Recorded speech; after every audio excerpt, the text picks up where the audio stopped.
হে আমার পরওয়ারদিগার, তুমি অনন্ত অসীম, তুমি করুণাময়।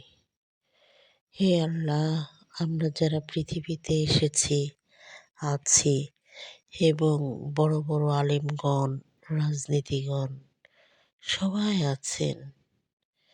তবে আমি একটা কথাই বলবো, ছোট্ট একটা মানুষ হয়ে, যে যতই কথা বলুক না কেন, যাদের হৃদয়ে এক ফোঁটা অহংকার থাকে, তারা কখনোই আল্লাহর পথে থাকতে পারে না। তারা অযথাই ইবাদত বন্দেগী করছে। আমিও চাই আমার ভিতরেও যেন এক ফোঁটা অহংকার না থাকে। হে আল্লাহ, তুমি রহমানের রহিম, সকল বান্দাকে মুমিন হওয়ার তৌফিক দান করো।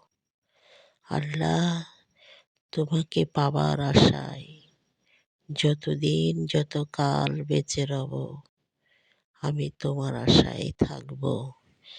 হে আল্লাহ, তুমি পরম করুণাময়, তোমার ছাড়া এই দুনিয়া অচল।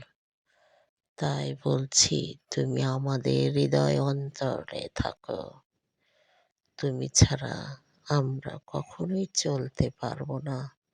তোমার অসীম করুণাময়, তুমি শ্রেষ্ঠ থেকে শ্রেষ্ঠতর। তোমার করুণার কোনো শেষ নাই। হে আল্লাহ।